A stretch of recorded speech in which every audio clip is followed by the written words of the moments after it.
Hello friends, I welcome you all on A1 study area. My self Aftab Rana.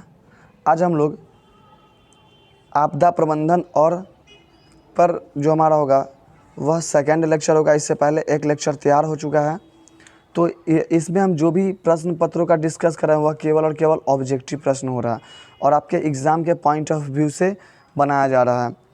तो हम लोग 30 प्रश्न डिस्कस कर चुके हैं और आज कुछ प्रश्न डिस्कस करेंगे।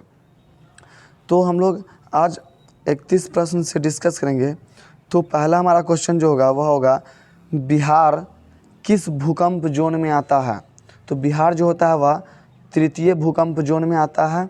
अगला प्रश्न है, बस्ती या मकान में आग लगने की स्थिति में क्या करनी चाहिए?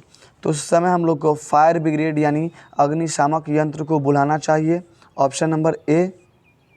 अगला प्रश्न है, सुदूर संवेदी उपग्रह यानी रिमोट सेंसिंग उपग्रह का प्रयोग संसाधनों की खोज के लिए होता है। अगला प्रश्न है, इनमें कौन पर्वतीय राज्यों के लिए गंभीर आपदा किंतु बिहार के लिए आपदा नहीं है? तो हिमस्खलन और भूस्खलन, ये ऐसा कुछ भी नहीं होता है बिहार में।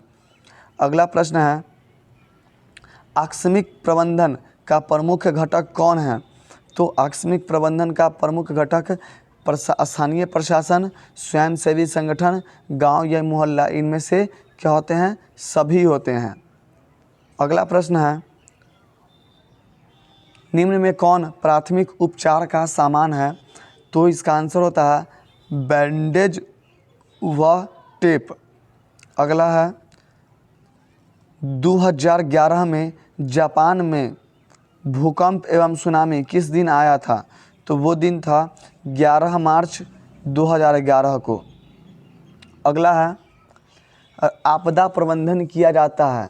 तो आपदा प्रबंधन राष्ट्रीय स्तर पर, राज्य स्तर पर और जिला स्तर पर यानी इन सभी स्तर पर किया जाता है।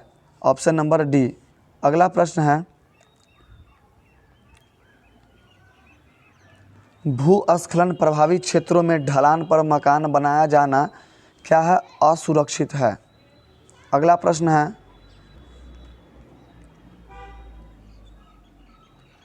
प्रखंड स्तर पर आपदा प्रबंधन के लिए किसे उत्तरदायी बनाया गया है? तो प्रखंड स्तर पर जो होते हैं वह पंचायत समिति होते हैं। अगला प्रश्न है, 26 दिसंबर 2004 को बंगाल की खाड़ी में सुनामी आने से भारतीय द्वीप समूह का कौन सा पॉइंट विलुप्त हो गया? तो इसका आंसर होगा इंदिरा पॉइंट। क्या हो गया था? विलुप्त हो गया था, जो भारत का सबसे दक्षिणी बिंदु था। अगला प्रश्न है, समुद्र तल में होने वाली प्राकृतिक हलचल का पता किससे लगाया जाता है? इसका आंसर है option number C, tsunami metre से। अगला प्रश्न है, आपदा प्रभावित लोगों के लिए निम्नलिखित में कौन जीवन रक्षक हो सकता है? तो इसका आंसर होगा ऑप्शन नंबर ए और ऑप्शन नंबर बी, यानी राष्ट्रीय कैडेट कोर के स्वयंसेवक और राष्ट्रीय सेवा योजना के स्वयंसेवक, यानी ऑप्शन नंबर इसका सी क्या हो जाएगा? सही आंसर हो जाएगा। अगला प्रश्न है, भारत में चक्रवात आने की अवधि क्या होती है? तो भारत में चक्रवात आने की अवधि अक्टूबर से नवंबर होती है। अगला प्रश्न है, सिंचाई आयोग के अनुसार हर वर्ष लगभग कितने क्षेत्र पर सूखा पड़ता है? इसका आंसर है ऑप्शन नंबर ए, 16% क्षेत्र पर। अगला प्रश्न है, देश का सर्वाधिक आपदाग्रस्त राज्य कौन है? तो देश का सर्वाधिक आपदाग्रस्त राज्य जो है वह इनमें से बिहार है। नेक्स्ट प्रश्न है, 50 सेंटीमीटर से कम वर्षा वाले क्षेत्र में कौन सी स्थिति उत्पन्न होती है? तो इसका आंसर हो जाएगा ऑप्शन नंबर बी, सुखाड़। अगला प्रश्न होगा, कोई भी प्रबंधन तब तक सफल नहीं हो सकता जब तक कि उसमें सेना की सहभागिता न हो, सरकार की सहभागिता न हो, आम लोगों की सहभागिता न हो। अर्थात इसका आंसर जो होगा वह क्या हो जाएगा? ऑप्शन नंबर डी, इनमें से सभी। अगला प्रश्न है, भारत के किस भाग में सुनामी की चेतावनी के लिए विशेष प्रबंध किए गए हैं? तो सुनामी की चेतावनी, तो सुनामी क्या था? समुद्र के भाग में आता, समुद्र में हलचल को सुनामी कहते हैं। तो इसका आंसर होता है तटीय भाग। अगला है, भारत में किस वर्ष अत्यंत विनाशकारी भूकंप आया था?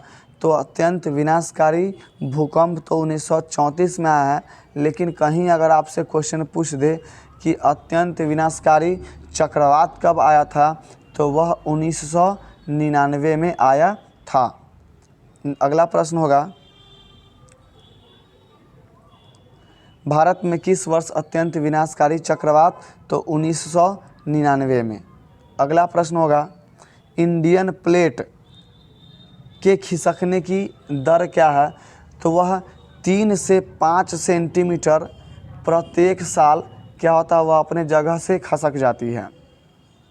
अगला है, NDRF का फुल फॉर्म क्या है, यानी विस्तारित रूप क्या है? तो इसका आंसर जो होगा नेशनल डिजास्टर रेस्पॉन्स फोर्स, यानी ऑप्शन नंबर सी। अगला प्रश्न होगा, 2001 में यानी 26 जनवरी 2001 को गुजरात के भुज में भूकंप आया था। अगला है, भूकंप एवं सुनामी को किस यंत्र द्वारा मापा जाता है? तो बताते हैं रिक्टर स्केल या रिक्टर पैमाना पर। अगला क्वेश्चन है, सूखे के लिए जिम्मेवार कारक है? तो वर्षा की कमी ही होती है। अच्छा, इस क्वेश्चन में हम लोग डिस्कस कर लेते हैं कि बैरोमीटर जो होती है वह वायुमंडलीय दाब को मापती है।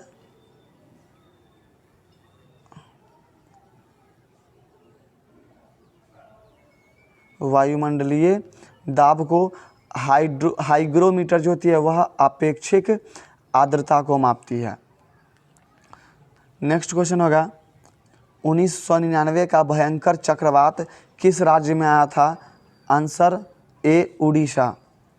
और आज का हमारा आपदा प्रबंधन का लास्ट क्वेश्चन होगा, इनमें कौन आकस्मिक प्रबंधन के घटक नहीं हैं? तो संगीतकार जो होते हैं वह आकस्मिक प्रबंधन के घटक नहीं होते हैं। तो यह वीडियो अगर आपको अच्छा लगा हो तो आप अपने फ्रेंड्स में शेयर कर दीजिएगा। धन्यवाद, आपका दिन शुभ हो।